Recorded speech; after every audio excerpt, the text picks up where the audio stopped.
ठीक है।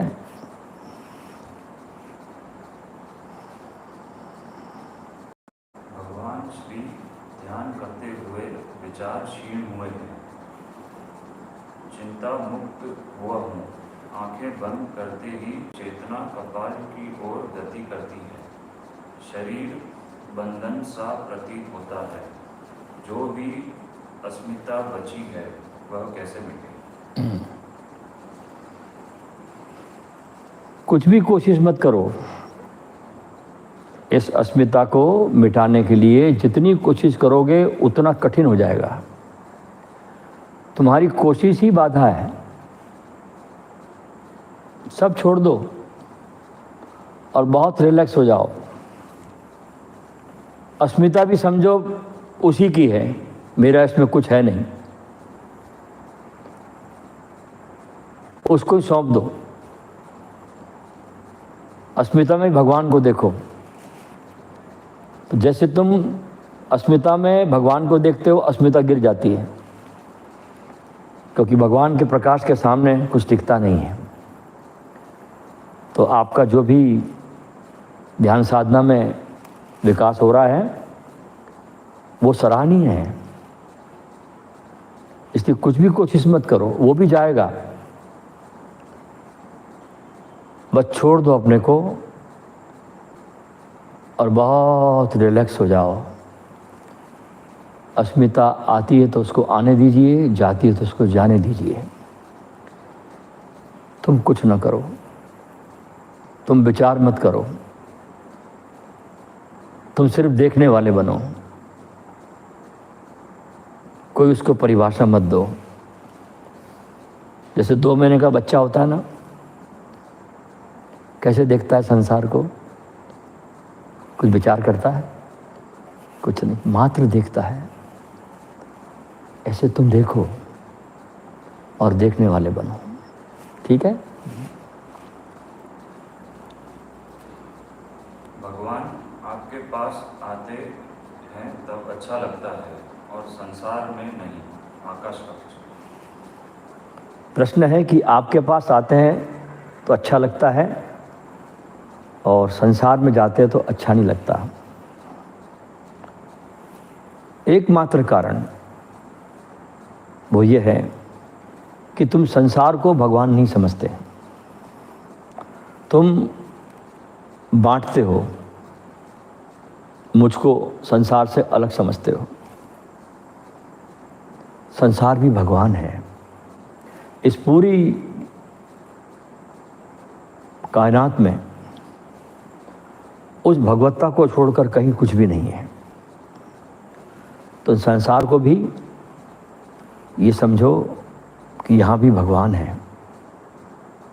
इधर आते हो तो यहाँ भी भगवान है, वहाँ जाते हो तो वहाँ भी भगवान है। तो मुझको इतना छोटा मत बनाओ कि तुम मेरे पास आते हो तभी तुम आनंदित होते हो, खुश होते हो। तुम मेरे पास से जाओ तो और ज़्यादा आनंदित हो जाओ। वही तुम्हारी परीक्षा है, वही तुम्हारी परीक्षा है। इस आनंद को बढ़ने दो, रोको मत।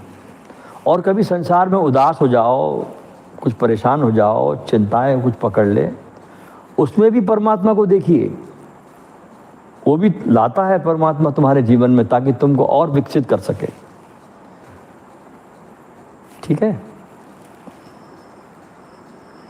हमारे लिए कौन सी विधि ठीक है, कैसे पता करें?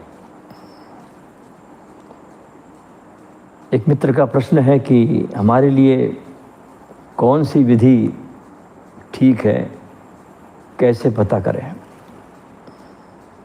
बहुत आसान है पता करना, बहुत आसान है कि जिसको करने से आप बहुत सहजता से अपने भीतर उतर जाते हो, वो विधि तुम्हारे लिए ही बनी है, वो तुम्हारे लिए आसान होगी। और जिसको करने से बहुत प्रयास करना पड़ता है, विचारों को रोकने का, इसका उसका, उसको छोड़ दीजिए। क्योंकि ध्यान है प्रयास रहित होना, प्रयास नहीं करना है। प्रयास रहित में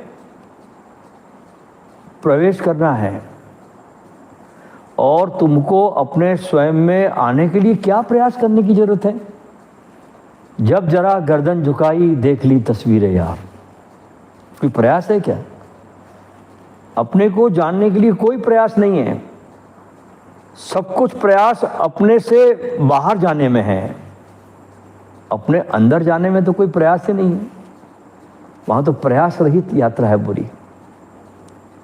इसलिए जो भी आपको विधि सिखाई जाती है उसमें आप देखिए कि आप कैसे ज़्यादा से ज़्यादा प्रयास रहित होते हैं और डूब जाते हैं। ये विधि आपके लिए है। भगवान श्री रजनीश को समझना इतना कठिन क्यों है? भगवान श्री कभी किसी बात को सही कहते हैं और फिर किसी दूसरी जगह उसी को गलत कहकर काट देते हैं। ओशो को कैसे समझे? विकास पटेल।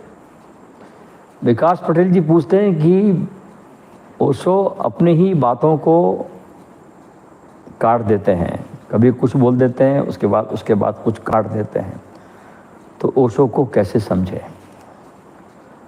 ओशो को समझने के लिए अपने को हमारे सारे चश्मों को फेंक देना चाहिए। सारी सीखी हुई धारणाएं, हमारे सारे सीखे हुए बाहर के विचार, ये सब फेंक दो। ये कचरा है सब, ये कोई काम का ही नहीं है। जब तुम बिल्कुल खाली हो जाते हो, एकदम खाली, उसी को कहा जाता है द राइट लिसनिंग। जब तुम सिर्फ सुनते हो, अपने को जरा भी बीच में नहीं लाते, और उसमें ध्यान रखना चाहिए कि जो कह रहा है वो भी ओशो है, और यहाँ जो सुनता है वो भी ओशो है। तब कुछ बात बनती है, ये तो बात बनती नहीं। ये बात दो दिलों की गुफ्तगू है, ये प्रेम है। अगर ओशो के प्रति तुम्हारा अगाध प्रेम है तो फिर तुमको ओशो की किसी बात में पैराडॉक्सिकल नहीं लगेगा, विरोध लगेगा ही नहीं।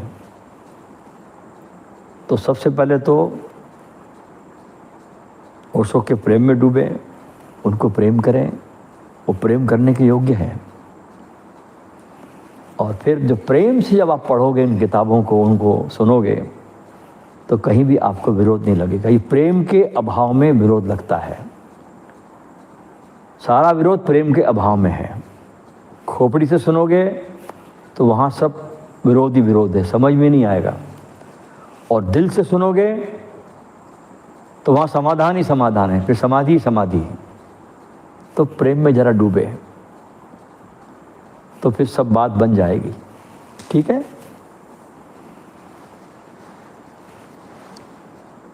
शक्तियों और सिद्धियों का मार्ग समाधि साधना में दिक्कत करता है क्या? इसे छोड़ देना चाहिए? न तो छोड़ना है न पकड़ना है। सिद्धियों और साधना का मार्ग ये रुकावट पैदा करता है। एक प्रश्न है किसी साधक का, तो मैं कहता हूँ न तो रोकना है न छोड़ना है, न पकड़ना है न छोड़ना है। ये आती है और चली जाती है।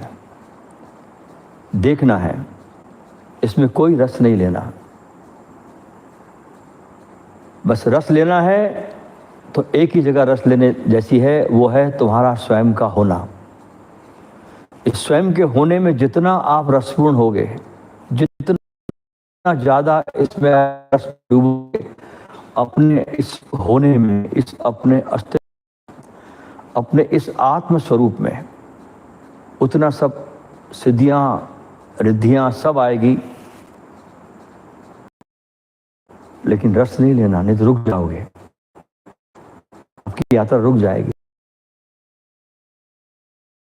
और अंतिम लक्ष्य होना चाहिए आपका प्रेम से भर जाए। प्रेम कोई नहीं, तुम्हारे भीतर जो है खजाना वो है प्रेम का।